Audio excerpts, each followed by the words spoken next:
All right. Hello, everybody. It's Dwayne. And Lori. And this is the Desert Farmer Podcast for the month of April 2024. So just want to say hello to everybody, and we'll say hi as you guys jump in. Slam Boy, I don't know what to tell you, man. We weren't planning on math either. So I was hoping that since now we're on Pacific time in Arizona, that it would be kosher. But I figured, okay, Arizona time, Pacific time, and then Eastern time. So again, this is the Desert Farmer Podcast. So I want to thank you guys for spending some time here with us today. So our plan today is to really kind of cover what is happening in the month of April, some things that we're looking forward to, and things going around the farm. And then, of course, answer your guys' questions. You guys can leave those down in the chat, and we'll do our best to answer those. And before I forget, make sure you guys like the live stream. So, well, not only do I hope you like the live stream, but also a thumbs up and a like would be great because that'll help get the word out. So, April, what's going on in April, hon? Oh my goodness, fruit's starting to ripen. Mm-hmm. Is that what you're getting at? Oh, yeah. Oh, yeah. So we have, I picked a few Shangri-La mulberries this morning. First mulberries. Are ripening, yep. And then we have some loquats that are getting close. Well, in Loquat, so we've had, if you guys are here in Arizona, you know, we've had, again, some unseasonably cold weather. Yeah. So we had frost last night. I saw frost on the pasture. So, and we're here, for end of the first week of April. We had this happen last year where we had frosts in April as well. So pretty wild and some consistent moisture. So we're seeing that some of the fruit ripening is a little behind. Yeah. So we had made a note, our Champagne Loquat year before last, so what was that, 2022, it ripened, it had ripe fruit on it the very last day of March. Mm-hmm. And last I checked, we only had one that was kind of slowly turning a little bit orange/yellow. They're not close, but no. Yeah, so which is surprising. Yeah, so no. Daryl, how you doing? Howdy. And Kevin, hey, what's up, Kevin? How's Vegas, man? You're going to have to let me know how the weather is there. So, get a weather update from everybody. But, so loquats, obviously, is that your favorite fruit? I know people have asked that before. I honestly cannot say that I have one favorite. But I think we talked about this before. We did. Loquats, peaches, and mulberries. Those are your favorite as a group? Oh, no. Blueberries in there, too. Mm-hmm. See, I can't pick just one. I know, because I like our apples, too. So... Yeah. But I know you always look forward to loquats. Oh, I look forward to everything. Okay, so this isn't working out so good. No, sorry. So we've got a video that you guys will see tomorrow. We always delay that. Typically, we post on Saturdays at noon. We delay that when we have our live stream, so you guys will see that tomorrow. But that one is actually on peaches specifically. So we'll be covering something you need to make sure you're getting done with your peaches right now. We're about a month away from our first peach harvest, and that would be the FlordaPrince. So that's not quite in April, but there are some things you need to get done here in April for that. But I know one of the things that I think has really been a benefit to us this year is having those bees here on the farm. Yeah. Because the amount of fruit that has set on the trees is incredible. Have you looked at the nectarine tree recently? Not in the last week. Oh my, how much fruit has actually set on that? I haven't seen it yet.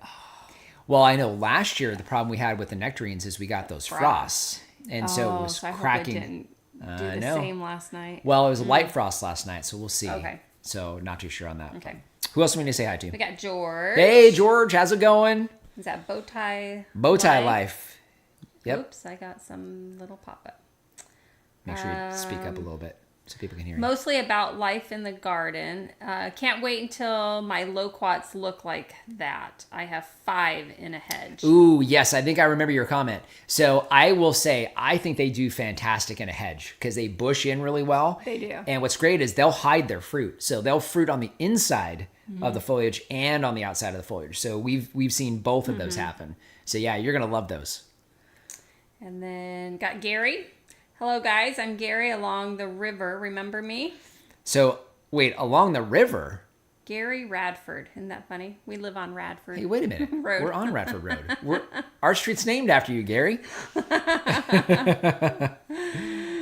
All right, and then we have Kevin, low 40s last night. Last cold night. We will hit 95 by next weekend. Yeah, and it's interesting, Kevin. We're kind of the same here. Wait, I'm going to take a step back to Gary. Gary, were you the guide on the river in San Antonio? I'm trying to deduce this. You're going to have to let me know. So yeah, Kevin, we're the same here. So I think we had to have tapped the upper 30s last night. So because we had frost on the ground.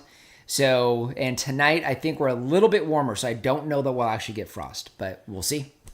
But yeah, warming up next week as usual.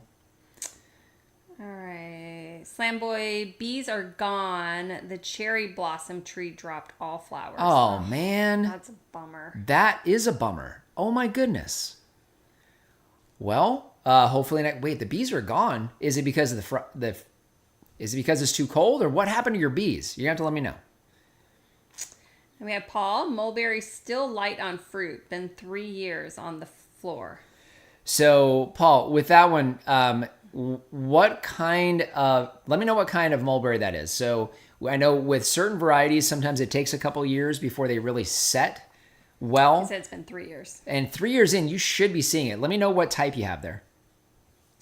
And then fruit on the inside. Oh, now I'm really excited. There's fruit everywhere on those trees. Those trees really fruit everywhere. In fact, I remember the first time on the old farm, a big, beautiful tree that we weren't getting fruit on. I think the last year we were there, we finally got fruit, and we found it on accident because it was actually inside. It was hiding in there. Yeah, it was hiding inside the tree. We didn't even know it was there. So yeah, so it does a good job of hiding the fruit. And then remember the next year we went back when we didn't have that property. We went and saw Darren and Natalie, and it was loaded. It was completely there was loaded. So much fruit on that tree. It was everywhere. So kind of like what we're seeing here. So it takes a few years. These are 3.5 years in the ground. So we still got fruit after the first year, but the fruit set on it this year, they're just out of control. All right, and we have Art. It looks like he was commenting to Paul. So okay. Are you feeding organic compost and fertilizer to the trees? And then Paul said it's Pakistan. Okay, so if it's a black Pakistan, you really should be seeing fruit. That concerns me a little bit. Have you not seen any fruit at all? Right, so no catkins developing at all, because the catkins will develop first right before the first leaves sprout, and then those catkins continue to develop as the new branches and leaves start to form. And it's pretty consistent and real obvious, and that one should have fruited by now. Okay. For you. And kind of skipping ahead on that, he said that, fertilize, it's huge. And he said just light on the berries. Okay. Yeah. So we know it's not a male. Right. So as long as you're actually getting some berries, that's good. And they're nice and long. So as long as they're, maybe the size of your ring finger, that's about how long ours are. So I would say, right? Mm-hmm. So about 3 inches or so long, then you're good. Yeah. So Slam Boy said it was too cold. Yep. So I think that, and we've noticed that too. Our warmer days, more bee activity, but it's messing everything up with all the crazy frost. It's weird. And then, Art said that over-fertilization can be an issue as well for you, Paul. Yeah. We have Denton. Any date palms on the farm? Just planted I don't know how to say that. Medjool. There you go. Yep, medjool date. No, so we don't have any dates. Now, a big reason why, the main reason why, is because we don't eat dates. Correct. Right? They kind of freak me out. And why do they freak you out? Mm-hmm. Go ahead. Tell everybody. Why do they freak you out? Now everybody's interested. They need to know why they freak you out. Well, because you did that. Mm-hmm. Go ahead. I think they remind me of cockroaches. There you go. I'm not a big fan of the flavor. So, I mean, they're not bad. They're pretty good. So I don't know. We're trying to figure out what we can do around the outside of the farm where we can't irrigate, because we pretty much reached our limit as far as what we can legally do with groundwater here in this part of Arizona. So everything else that we do on the outside of the farm basically has to be without irrigation. So we haven't moved to that back part of the farm quite yet. But as we kind of start working back there, we may look at some of that. So yeah, we have Pam's on here. So hi Pam. Hey Pam. We went to her house a couple weeks ago, and she makes those date turtles. And they were good. They were really good. Yeah. So it's a date. I think it had a little bit of peanut butter, honey, and then like dark chocolate. Pam, you're here. You're gonna have to give everybody your recipe because they're gonna want it now, Pam. They're gonna want it now. All right, so Daryl thinned my 3 apple trees, pulled over 400 apples off. Plenty remaining. Oh my goodness. That's pretty impressive. That's a lot. That's a lot of apples. That's a lot. It's just, some people, it's hard to do. It's hard to pull all that, but then when you know the end product. Obviously, Daryl, you're very comfortable with and understanding when it comes to why you thin. So by pulling that many, that's good. So you'll have to let me know. It's apples. So do you try to keep the king fruit when you're thinning? I'm curious because I try to do that as well. So you have your group of fruit that sets, and then there's usually one in the middle that's supposedly the largest one. So that's supposed to be the highest quality fruit from the reading that I've done. So I don't know that it's actually the case because I don't pay attention to that after the fact. But I'm curious as to how you look at that. All right, let's see. Okay, one final question on the Loquat. Sorry for dragging in. You say 3 years in ground. Did they come as bare root? Mine are almost 3 years started from seed. Okay, so that is a difference. So the trees that we have here were grafted. So they basically were already about 2 to 3 years old. So they started fruiting after the first year. The Yehuda on the old farm was actually a sapling. So it was sprouted from seed. It was probably about a year old when we bought it, and it took about 2 to 3 years before it set fruit. Yeah. So that's probably where you're at. All right, let's see. Art said he loves dates. Sorry, Iris. She's so great. I'll never be able to eat a date again. All right, got Sam. Hi guys, question about figs. I'm in the East Valley, and last year I struggled with my figs ripening in the summer. Okay, it looks like you might be continuing. We had a hot summer. Any figs were burning and wilting. Okay, so let me know what varieties you have because that can make a difference. So one of the things that we've noticed with figs, we can keep very consistent irrigation on pretty much all the trees on the farm. The exceptions are pecans. They need extra moisture, a lot of extra moisture. And the second one is figs. So figs really start to struggle once we get into June. So you get into the hot, dry weather, figs start to struggle. So first thing would be make sure you're irrigating probably a little heavier once we start to get into the warmer weather. Last year, we doubled down on the irrigation. So we started watering twice a week instead of once. You'll get less leaf drop and less stress on the tree, which should help with ripening those fruit. Because for the most part, the ripening itself should occur as long as you're, pruning in the wintertime to help, keep some of the overall growth down because that'll help encourage the ripening of the fruit. Make sure you're fertilizing, so 3 times a year. So they do need that nutrition. And then make sure they're getting consistent. And we've found heavier irrigation once you get into those dry months because they're going to be ripening in July for the most part. So most of them are ripening in July. You might find some in June, and then they go into August. So you're in your hottest months, and so they will need some extra irrigation. Try that and see if that makes a difference for you. It says he has Peter's honey and brown turkey. Oh, so your Peter's honey, those will always struggle. So we rarely get ripe fruit off the Peter's honey. So the Peter's honey and the Cadota, both of those, we've only gotten a handful of ripe fruit. It's really rare that those actually ripen. My understanding is moisture, so I think irrigation will help, but extra moisture in the air. We did notice that last year, I think was the first time we got several ripe fruit off the Cadota. And last year, if you guys remember, we were getting moisture all the way in through May into June. And so it was actually a lot more humidity in the air that we don't typically get. And we actually got a few more fruit off the Cadota. And the Peter's honey, very similar to that. So moisture is probably your key. Mm-hmm. Now the brown turkey, that's not the case. So that should be ripening up okay for you. All right, so we have Patek. Howdy. Somebody saying hi. So. Okay. All right. And then Kevin just planted 4 Loquat seedlings from your seeds last year. They are each 12 inches tall and half an inch caliber.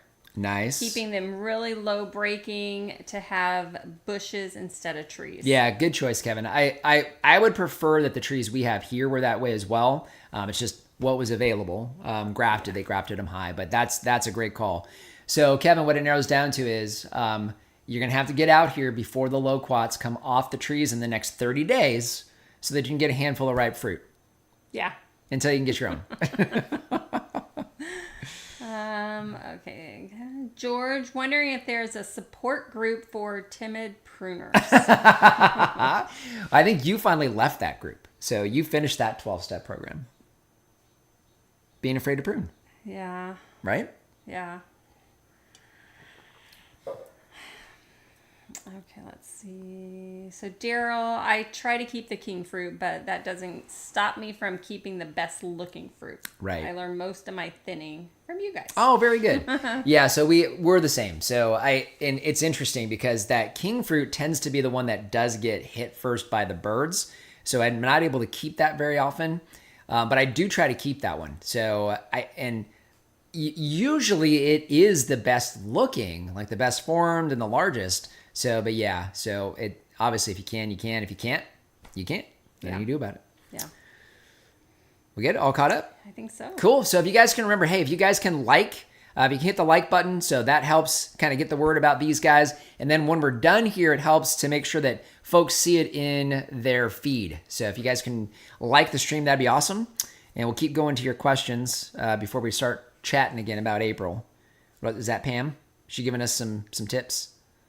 If you are afraid to prune, have Eon do a consult and follow their advice. Wait until the next year and see what happens to your trees. Yeah, it's funny. Thanks, Pam. Thanks, Pam. So, well, yeah, thank you for the plug too. But we had, this year we had for the first time a pruning workshop on the farm. Mm-hmm. So, and obviously a lot less expensive for you guys to come out here and then you get to prune trees that are here with us. So we let you take it out on our trees with some control.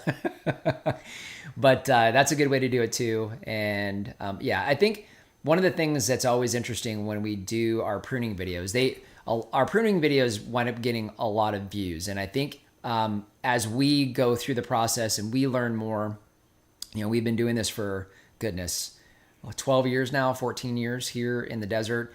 And I think the biggest thing is, we prune based on our trees and our environment. So, our trees grow very aggressively. They put on a lot of fruit. They have heavy fruit sets. And, we have some unique challenges when it comes to our weather, but the pruning principles are really the same. So the difference is, percentages. So, we've got trees that grow very, very aggressively. They'll get 3, 4, 5, 6 feet of new growth. Our apricot trees will literally have 5 to 6 foot shoots that will come out of it in a single season. And so obviously we're a bit more aggressive. So we're more aggressive with the pruning because we have to be, especially with those varieties.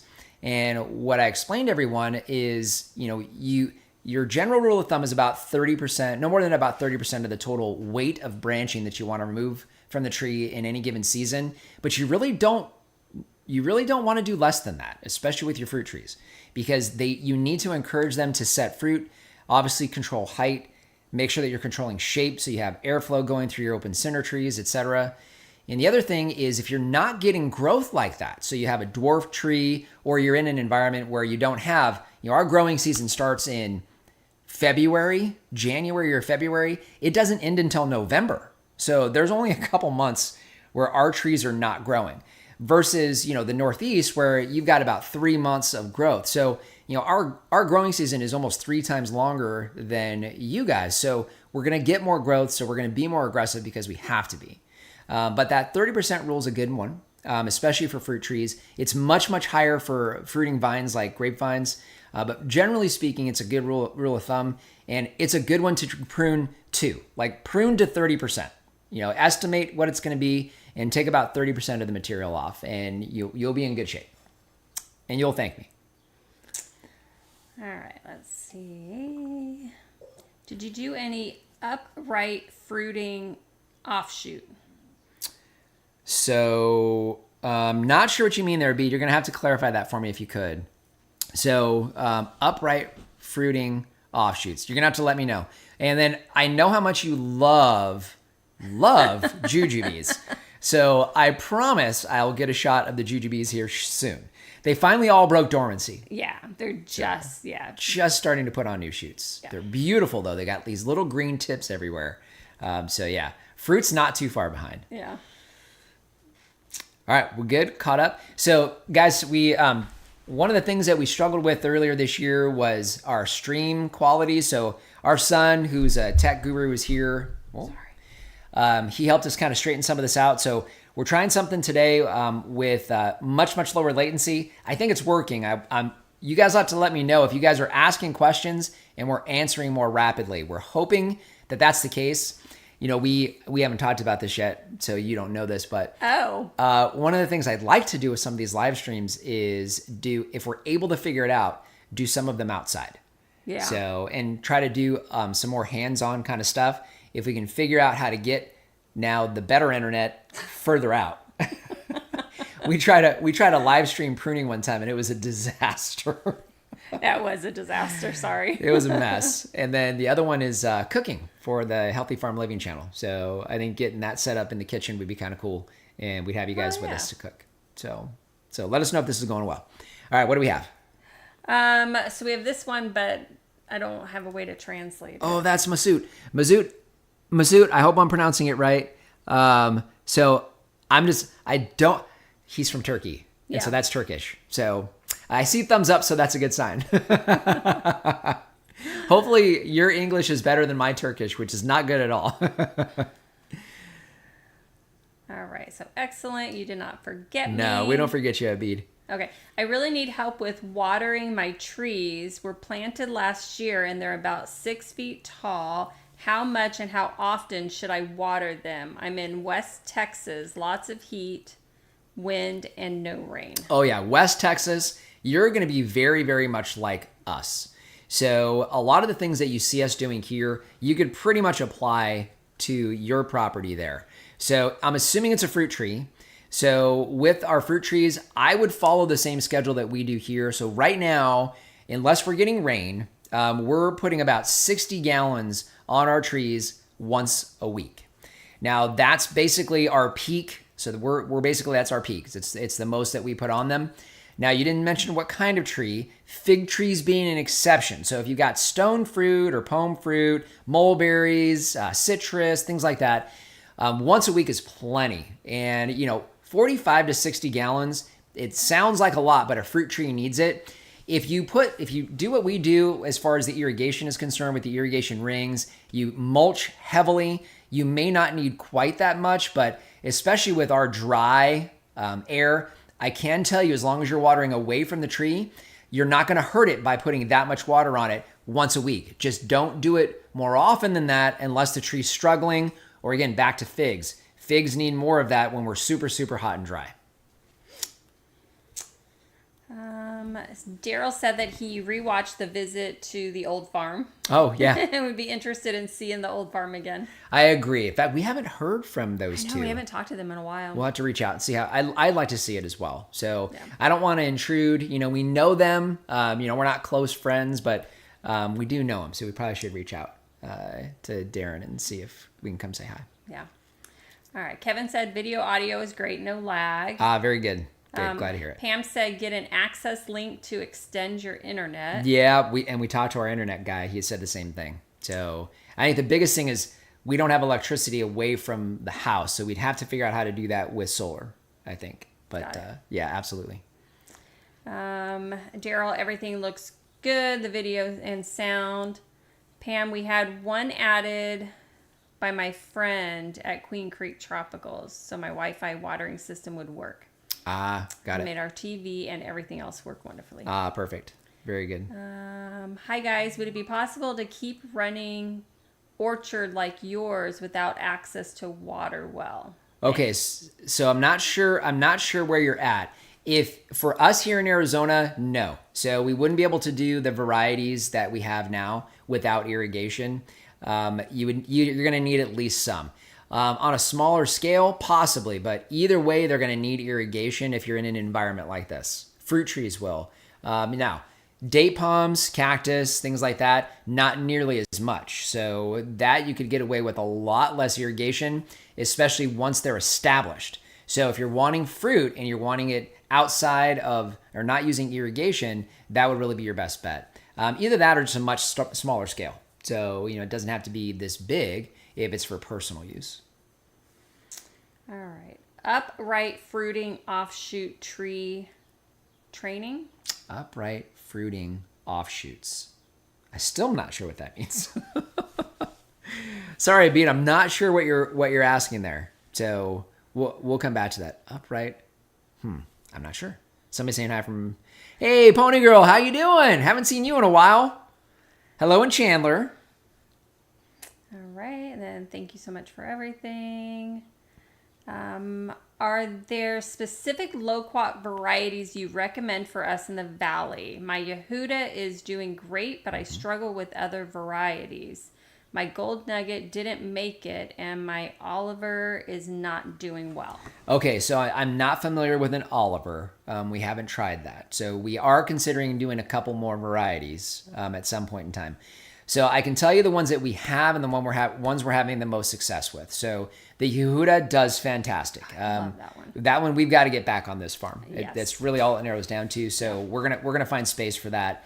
I'm not real familiar with the ones that we haven't grown, obviously, but the Yehuda does fantastic. The Champagne is fantastic.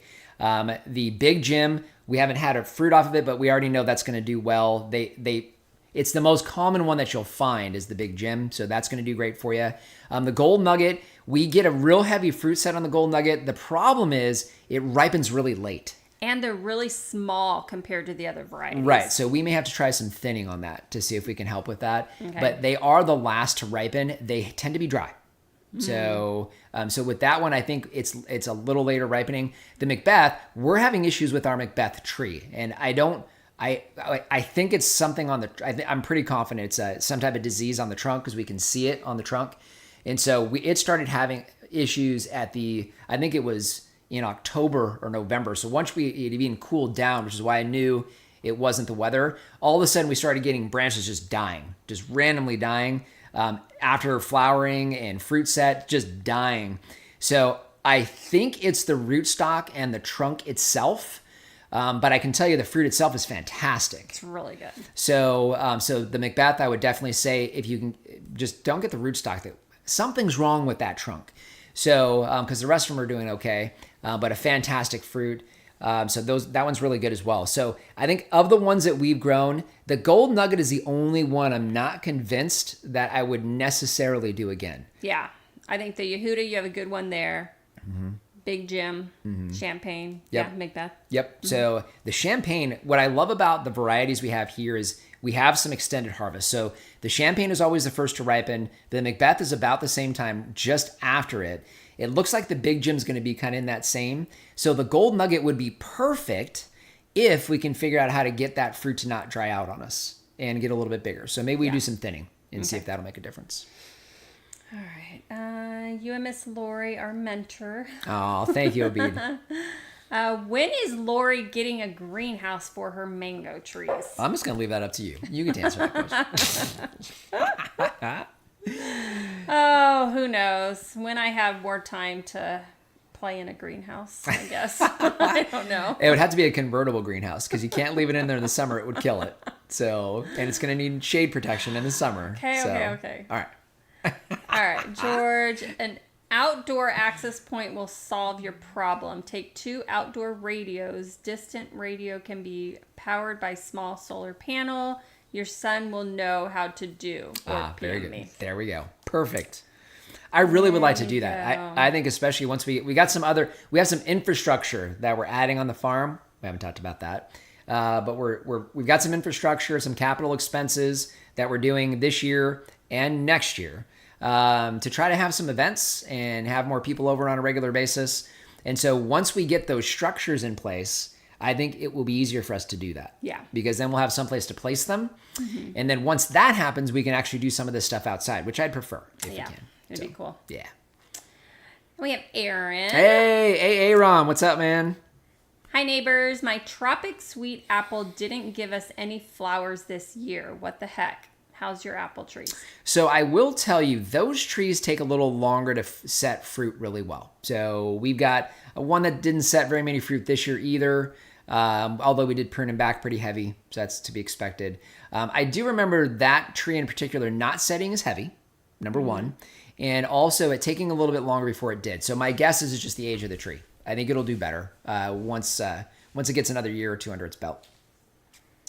All right, Pony Girl, I have a semi-dwarf Pakistan mulberry tree. Fruit and leaves were small first year, but this year fruit is growing longer. Don't know why. Leaves still small. So when you say small, let me know how big you're talking. So my hand's probably about 6 inches in size. I would say those leaves are maybe a little smaller than my hand. Okay. About the same, actually probably about the same size. Okay. So, but the key is the fruit. So if you've got fruit that are, this long, you've got a Pakistan. So one of the things that we're doing, we've got a business partner that's helping us propagate just a handful of trees that we're going to start selling on the farm here shortly. So the Shangri-La mulberry, the black Pakistan mulberry, help me remember, the violet de Bordeaux fig, and what was the other one? Panache fig. So, but what I'm most interested in are the mulberry trees, because one of the things that we've found, and I'm hoping it's not the case for you, but one of the things that we found, we've had incorrectly labeled mulberry trees from nurseries. Several times. Several times that's happened to us. And so, we know that we have black Pakistans. We know we have Shangri-Las because the Shangri-Las we propagated from the old farm. So we're going to be propagating those and having those for sale here shortly. And this is the reason why, because a lot of us have run into this. We had so many people have said that too, that they thought they bought one thing and it ended up being something else. Right. And we've been on consultation. In fact, we were with Pam a couple weeks ago on a consultation, and we've seen that during consultations where somebody has what they think is a certain type of mulberry tree and it's not. So I'm hopeful that all it is the tree's immature, and that's what you're seeing in the leaf production and whatnot.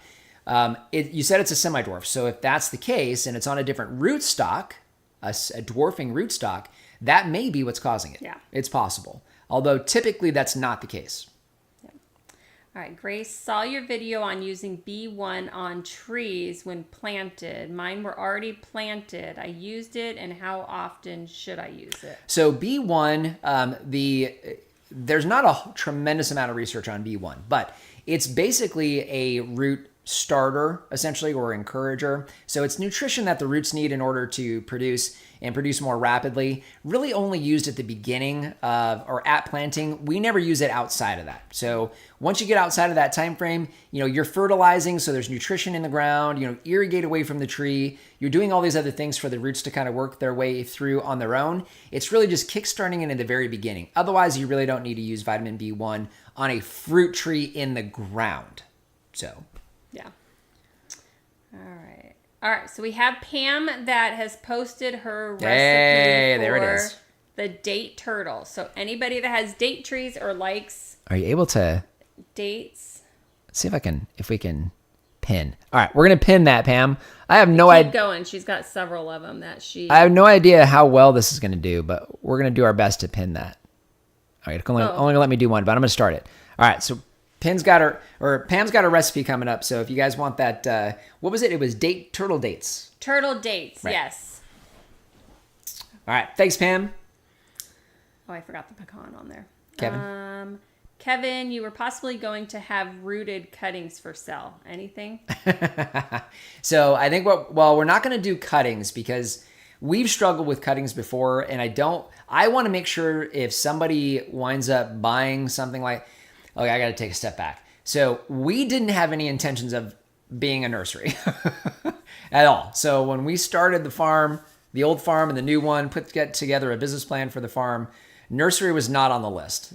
We've just had so many people ask us, and running into the issues with the mulberries and the figs in particular, with the craziness that happens. I know we've had our own struggles with rooting out cuttings, and they can be hit or miss. So I just didn't want to do that to somebody. So they're going to be potted trees. So it won't be cuttings. So they'll wind up being potted trees. Right now, right now, Chris is finishing up. He's got them all started. He's got them in smaller pots. We need to up pot them, and then we're going to hold them through the summer. That way, they're acclimatized, so we know that they're going to survive well for us. They're going to be well rooted in larger pots, probably 5-gallon pots, and get them into the fall. So that way we know they've survived all summer. They're just going to have the best chance of survival.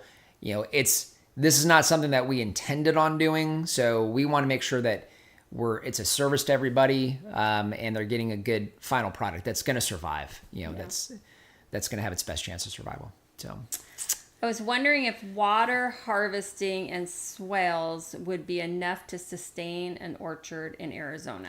So it would not a standard orchard. So even the old citrus orchards, they were all irrigated. So even citrus trees that don't need water near as often as the rest of the fruits that we're growing here, they still ran on irrigation. So yeah.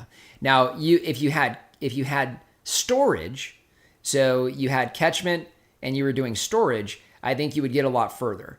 Swales and berms, we're going to be doing some testing on the back of the farm where we can't irrigate. Right now, I don't intend on doing a whole lot with fruit trees, but I did consider a mulberry. So we may do some testing. So keep an eye on that. So we may test some stuff out here on the farm before I automatically just say no. But I think it would be a struggle with most of what we grow here.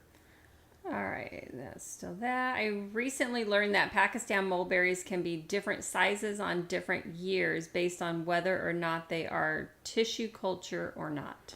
I have not heard that before. So I don't know, Pam. So maybe that's the case. I really couldn't tell you. I know that the Pakistan's known for being that size. At least the last 2 years, they've all been the same size. So yeah. I'm not sure. Now, we've had a lot of moisture last year and a lot of moisture this year.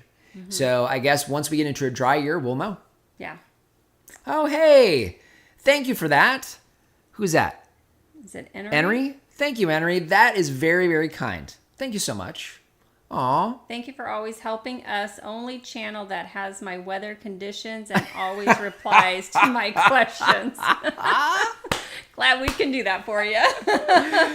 It's funny because when it comes to the comments, so that's one of the things that we've always said. We want to make sure we do. So, I just think it's, I don't know. You guys are taking the time to make a comment.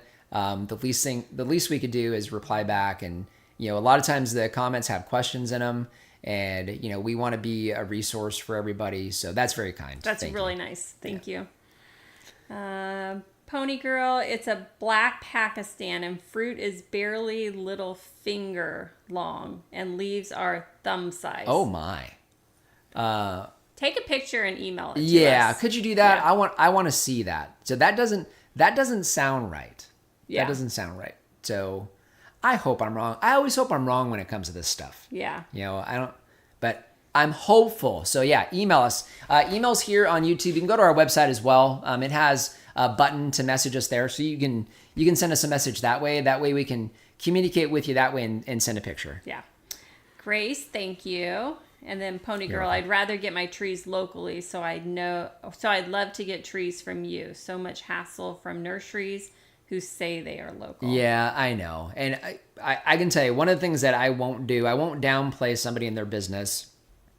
But, the trees we're talking about, we bought from local nurseries. Yeah. So we bought them from folks here locally. And I know they bring in trees from outside the state. I understand all that. I'm not going to get in the way of that. I think the challenge for them, obviously, is they're buying something and they're making the assumption that it's correct. And so somewhere along the way, it winds up not being the right thing. Yeah. And so at least for the things that are easier for us to propagate and things that we know are always an issue for all of us here in Arizona, I think it's just the right. We finally decided, hey, we need to do this because you guys kept asking, and hopefully we stop getting we can at least stop some of this. I think I have a black Pakistan and it's, baby fruit, or they don't set fruit at all, which is the most frustrating thing. Yeah. And we had the same thing happen on the old farm. We had a lavender mulberry that never got fruit on it. Yeah. Never did. Yeah. Aw, we have Pam. You guys are the greatest. Aw. Is that a little heart thing? Yay. Oh, so you got to do that up there too. Yeah, I do. Sorry, guys. We're Thank you so much, you guys. Aw, You guys are awesome. that's cool. Oh, we have Grace also. I Thank agree you, with Grace. Henry. That was really kind. Man, see, now I'm going to start crying. You guys are so nice. All right, we got Wendy. You guys are great at answering questions. Thank you for answering my frost warning questions earlier today. Yeah, I know. It's funny because the whenever we see that frost, especially this time of year, it happened last year. It's like, okay, what do we do? You know, do we try to cover them? Do we see what happens to the trees? I can tell you this. Last year, we were getting frost into the second week of April. We had frost. Kind of like we're doing now. We had a hard frost at the beginning of April last year. And the only trees that had an issue with that was the nectarine tree. So those, we got a lot of fruit that started cracking. And I think it's because right now the fruit is really small. And the other one was the nectar plum. So both nectarines. Those really struggled. Peaches didn't care. So, you know, they had already set. They had set nice and strong, and it's fine. And it's a light frost. It's not a hard one. And each degree that you're lower is more and more damage. And so, you know, it takes a pretty solid frost before the fruit that are our size now are going to really, really suffer. So I think you'll be able. All right. So I also have tissue cultured Pakistan mulberry, and it's second year in the ground, and I have several very small fruits. So I think it's related to being tissue cultured. I got the tree from Seamus. Okay. Well, I hope so. I really hope that that's the case. Hopefully that's the deal. I don't know the answer to that question. So keeping our fingers crossed for you. Belle, hi, beautiful couple. Thank you guys for sharing your knowledge. I am learning a lot. I have a little problem with my peach tree. It's already setting fruit, but I noticed some of the leaves are curling. Okay, so you didn't mention where you're at. So are you here in Arizona? So let me know. Second thing, so it already set the fruit. So it already set fruit. Do you have any, when you look at the leaves themselves, when you unfurl the curl, see if there's any bugs or anything inside that curl. So it could be that. The other thing, especially this time of year, would be irrigation. So you do need to get irrigation going on them. Again, I'm assuming you're here in Arizona. If you're not, let me know, because if that's the case, you may be dealing with something that we don't deal with here. I will say, younger trees struggle with some of this because they're young. Also, we've noticed that if you get the right rootstock, you know, we always talk about reed and RSI growers. All of our stone fruit here on this farm, it's all his rootstock. And so those trees grow very aggressively, and we do not get leaf curl. It just doesn't happen. So our peach trees just don't struggle that way. Now, we did have some of that on the old farm when we were using Nemagard and Citation rootstocks, and only because those two struggle with the salinity in our soil. So that may be part of it as well. All right. I think those two were kind of talking back and forth. Okay.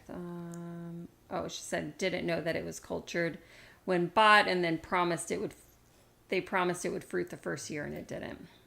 Back on the mulberries. Back on the mulberries. Yeah. Do you guys have to deal with crazy high winds too? Yes. So we actually have our broiler chickens on pasture right now. So we had extremely high winds last night, and also just a few days ago. Same thing. We had actually put bricks on those. Now these are designed to survive. That's the John Soskovich tractors. I think he's in Connecticut or Rhode Island, somewhere up there. So, you know, he's got a lot more crazy weather there. But yeah, it's been nuts. It's not uncommon for us to have 30 or 40 mile an hour winds randomly. And we have consistent winds, 15, 20 miles an hour, almost every afternoon, especially during the growing season. So we're in between two sets of mountains. And so, you know, we're in that valley in between. And, you know, the wind kicks through here and it causes a mess. And all the rain goes around us. Yeah. Let's see. Pam, I pulled out my strawberry tree. She was dead all the way down. No. The roots were beautiful, but dead. I filled the hole with rabbit poop and for the prep for fall apple planting. Hey, there it is. Yes. Awesome. You're gonna enjoy that apple tree in the front, I think, Pam. Yeah.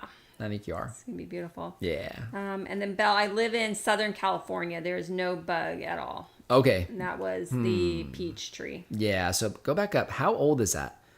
I just want to double check. Okay. So let me know how old that tree is. So when did that go in the ground? And that might be another one where you might want to send us a picture, because I can tell you this. SoCal, I'm from Southern California. So I'm from the Los Angeles area. And the growing conditions there are almost ideal for a lot of different trees. Yeah. But peach trees need some chill hours. So in order for those to do well and set fruit, hold fruit, do all those things wonderfully, that's one thing. Second thing, let me know where you got it. So if it's a Dave Wilson fruit tree, which chances are pretty good it is if you bought it at a nursery in SoCal, usually those rootstocks are good for Southern California, unless you have something in the soil around your house that's causing that. That is possible as well. So there's a lot of things that it could be. But if you're getting leaf curl now, that is stress. So that tree's stressed. If you're not seeing damage from bugs, that is absolutely stress on the tree. So something in the soil or irrigation. Yeah, it's 4 years old. And then Pam had suggested peach curl can happen with too much water on the leaves. Oh, on the leaves themselves. So that's a possibility. Oh, I didn't even think about that. Here I am always thinking of Arizona and it's dry. But yes, that's another thing. So wilting on the leaves, curling on the leaves. A lot of times you'll see them kind of get droopy and turn sort of yellow. If there's too much water, that could be the case as well. And you guys have been getting a ton of rain, just like we have. And so, that is something as well. The rootstocks for all of us here in the Southwest are designed for drought. They're not designed for the Northwest, the Pacific Northwest. So that could be part of it too. And thanks for that, Pam. Oh, and she also said, I think California had a lot more rain than normal. Yep. A whole lot. Good call, Pam. Good call, Pam. Great job. And she said we got a lot of rain lately. Yeah. So that it could be that too. So it's stress. Trees get stressed for a lot of different reasons. And so it just got to figure out what that is. Yeah. Yep. Yeah. Good there? Yeah, I think we are caught up here. Ooh, thanks, guys. All right, so always like to, we'll keep taking your questions. If you got them, please leave them down below. We want to make sure we answer those for you.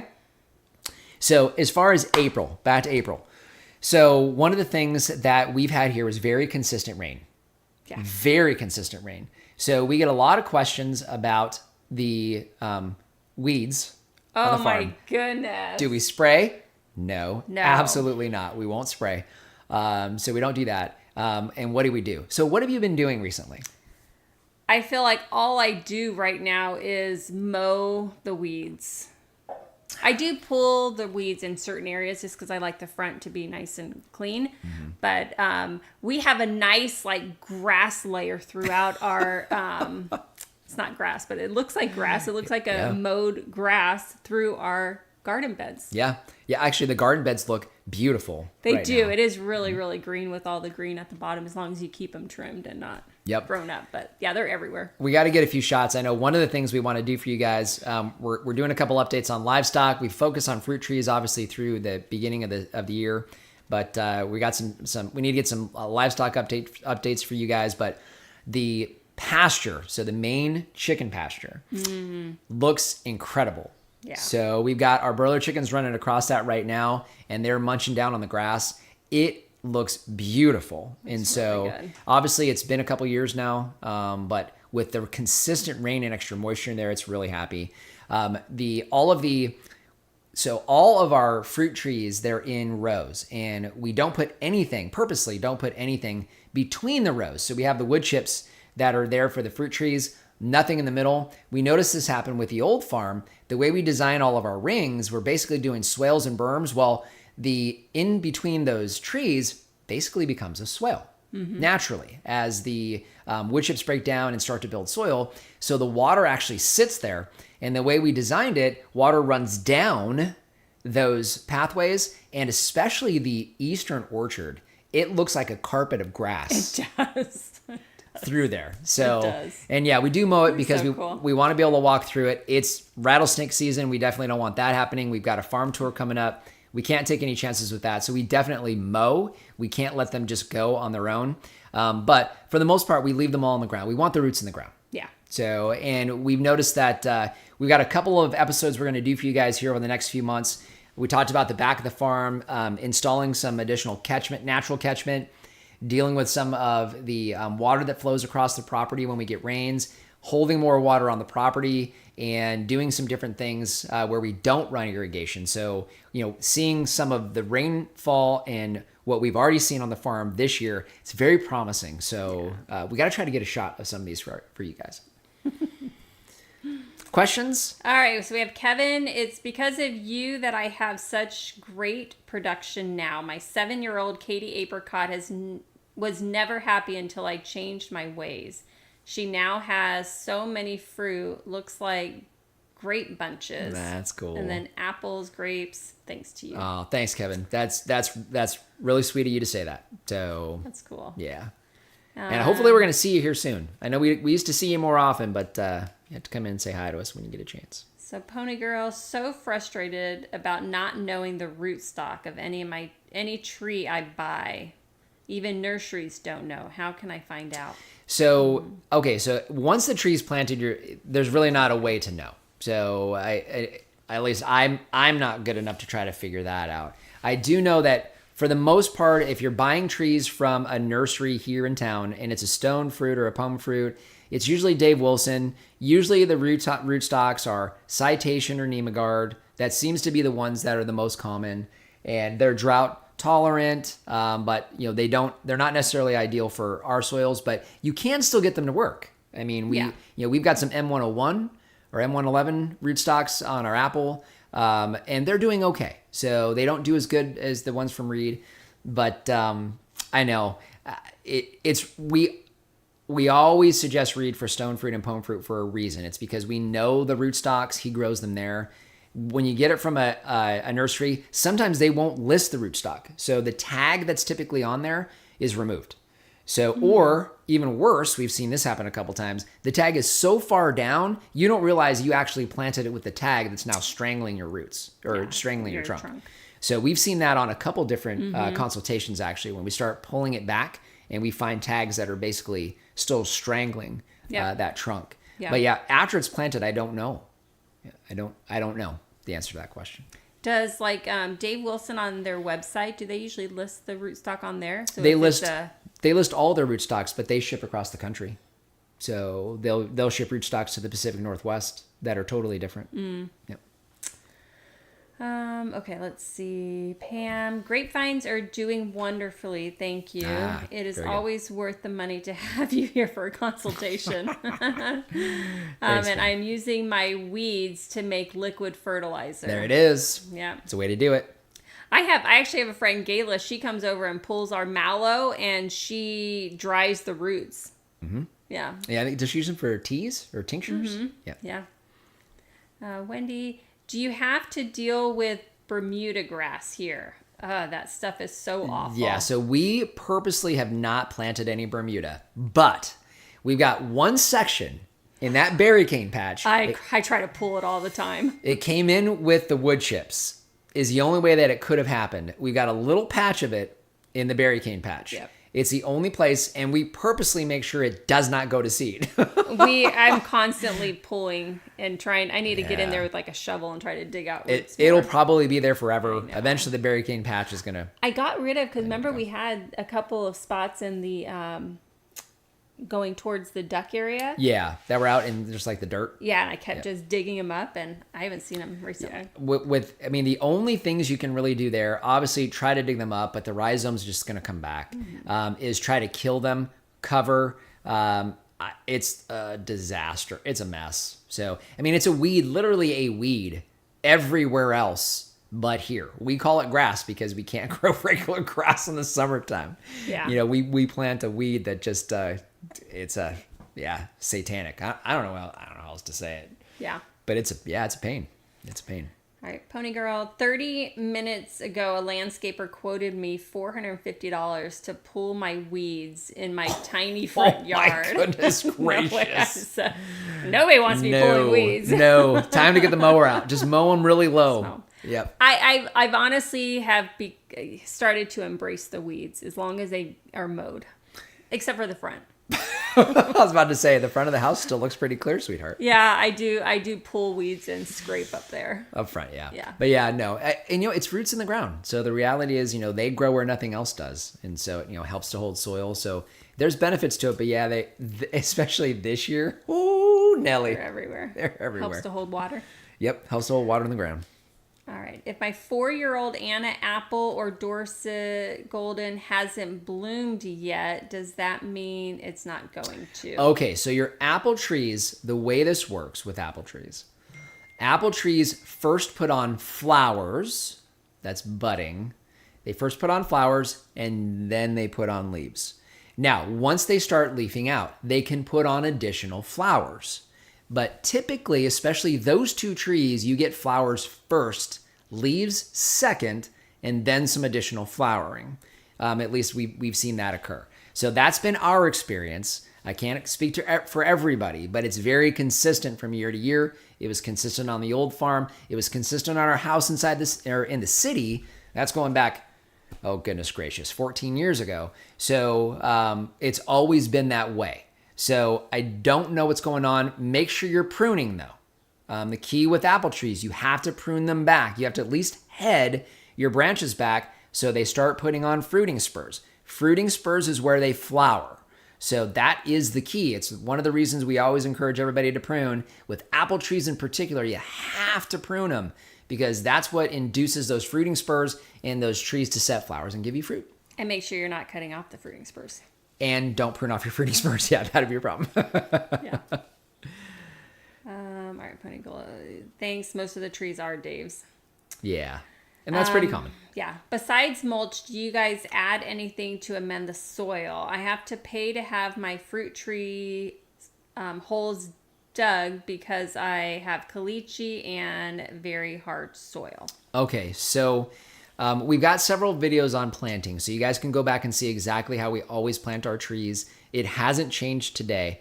So most of the trees on this farm, we used an auger, so a power auger that had, I think, a 10-inch auger bit or a 12-inch auger bit. I can't remember the size. Either way, it's an auger, so it just drills into the ground. That auger bit was the same size as the pot. And we've got caliche, we've got videos of our caliche. It's about 1.5 feet down. So the only thing we did was an auger down, auger out, pulled the dirt out, plopped the fruit tree in there, and put the soil back. Wow. The only addition to that is vitamin B1 and fish emulsion. And then you guys see how, if you take a look at our irrigation videos and then the mulch, that is it. I mean, there's nothing else that we do. Now, some of the trees, Reed insisted that we use some of the conventional fertilizer in the holes when we planted. We did sprinkle a little bit of that in there when we planted in the spring, not in the fall. So we did do that with a lot of his trees, but not all, and we haven't done it since. Yeah. So the only other exception would be bare root trees. Bare root trees, we do some amendment there. It's about 30% with just a potting soil, about 30% mixed in with the regular soil, and that way it's more pliable and can easily get around the bare roots. Otherwise, no amendments. And that's why we harp and talk about, getting the right root stock, encouraging root growth out because these trees need to grow out. And the reason why is that caliche that basically we all have here. Yeah. It's really all of us. And so that layer is anywhere from a few inches or none, we're at the most maybe 2 feet down. And then we hit that solid caliche layer as well. So we need those roots growing out. So that's why we do all those different steps when it comes to how we design our irrigation rings, is to encourage that outward root growth. So it's critical for us. Yeah, and we just did a video on building soil, so before planting. Mm-hmm. So we will kind of prep the ground. Right. Well, when we can. We didn't when we first got here, though. Well, yeah, no, I'm saying, but that's an option too. Yes. So a little bit of organic fertilizer. Actually, honestly, what would work great too? Animal feed. Go to the feed store. If they've got a busted open bag or something, even that, something down there for the bugs and the worms and stuff to munch on. You can even put dog food down there, whatever. Just something that's organic that goes underneath the mulch. If you have a full season for that to break down, definitely is not going to hurt. We've started doing that here, and it will help. I'm confident it will, but it's not necessary, so you don't have to do it. Yeah. All right. Pam, my soil was super hard too. I put 12 inches or more of mulch and let it sit for 1 year before planting in it. That'll help to hold that moisture in. Yep. Something to get that soil ready for roots. Pony Girl, I was given a brown turkey fig that is in a large container. It gave a few fruit last year. It needs to stay there for another year. How can I trim to get fruit, or can I at all? So it's just leafed out. Once it's leafed out, I wouldn't touch it. So at this point, just leave it be. They bleed pretty badly with the sap. So I'm always hesitant to take branches off unless they're broken or damaged. If wind damage happens, you would probably be okay. But at this point, I would just leave it alone. Assuming that it's gonna go in the ground in the fall. So I would just leave it be. Once it gets in the ground, especially if you plant it in the fall, do some pruning back there to kind of shape the tree. It'll take off right away for us here in Arizona. She said another year, so probably not until at least next spring. Yeah, and if you're going to do next, kind of the same thing. If you want to do some pruning once it goes in the ground, you can. We're bigger fans of a potted tree goes in the ground and we pretty much leave it alone. Let it put on as much branching and leaves as possible. The leaves are what feed the roots to allow the roots to continue to grow. That establishes the tree. So that first year, we're big believers in not doing any pruning unless you absolutely have to for some reason. Just don't do it, because those leaves and the photosynthesis and all that great stuff we all learned as kids, that's what, allows those sugars to allow the roots to continue to grow out, and it needs it desperately to establish roots. All right. We about wrapped? Yeah, we bought an auger, but between the caliche and the rocks was impossible to use. Yeah. So now I pay to have holes done all over. Yeah, but that's fine. That's fair. If you're I will say this: if you're digging up caliche, which is rocks, basically, if that's what goes back into the hole, you probably would want to amend that a bit. So just native soil though. So you wouldn't want to you don't want to put a bunch of potting soil or other amendments in there, because that's going to encourage the tree roots to stay right there in that hole, and you don't want that. They need to be able to grow into the natural native soil that we have here. And so if you're going to do it lightly. But if it's just straight caliche that's going back in, which is a possibility, I might consider actually getting some screened just soil delivered, just dirt. So that way you can put some dirt, or if neighbors have dirt piles, we got dirt piles that we can see around here from home construction, just native soil is what I would put in there if you need to. So. All right. Let's see. Really appreciate all this wonderful info. I love watching your farm grow. You show the good, bad, and ugly. Love you both. I think I'm pretty sure I'm the ugly part of that one. So I take that as a compliment. But thank you. Ever tried alfalfa pellets as a soil amendment? No, but it would be a good one. Yeah. So the only thing I would be concerned about with that would be with veggies. So, and the reason being, chances are good, unless they're organic pellets, that you might have some herbicide in those pellets. So that can very well be in there. So I would be a little cautious with that. But if you're at the feed store already, some cheap chicken feed, pelletized or granular chicken feed, that stuff down there would be fine for your worms, because worms love that stuff. So, because that's protein for those worms to be happy and eat a lot and get bloated and poop. I'm buying soil by the trucks. Okay. Yeah. Yep. We need to have a truck brought in. Yeah, we do. Okay. I only put alfalfa pellets on top of my mulch right before monsoon season. Yep. Good for the bugs. All right. So very good, guys. So I think we're about that time. So really appreciate you guys being here today. This is the Desert Farmer Podcast. Well, we got you guys here one last time. If you do us a favor, if you could like it, that helps to get this out there once we're done here for folks just like you that might have some questions. Maybe some questions a lot like have been asked here. So if you guys can hit that like button, that will help this spread and continue to help us here on the farm. Thank you so much to you guys for those super chats today. That was very, very kind. I'm still going to start tearing them up if I don't stop. But thank you. I really appreciate that. And just want to thank you guys for your time. We had somebody today that mentioned that, we try to, when you guys comment, we try to respond back every time. I think we do that the vast majority of the time. That is because we're very respectful of your time. You guys take this time today It looks like the average view today was like 10 minutes, which is great. I mean, somebody spent on the average 10 minutes of their time today on a Saturday to be here with us. And, we don't take that for granted. We really appreciate all the encouragement that you guys give, the questions that you guys ask. Sometimes they're hard questions like, do you really think you want to do that? And we look back and go, maybe we don't. What did we just do? But thank you guys for spending this time with us here. We really do appreciate it. We do plan, again, on doing this every month. So it's the first Saturday of every month at 2 p.m. Arizona time. This time of year, that's also the same as Pacific time. And Slam Boy, if you have to do the math and you head back east, that's 5 o'clock back east. So just want to thank you guys for joining us again today on the Desert Farmer Podcast. And until next month, we will see you later. All right. Bye. Bye, guys.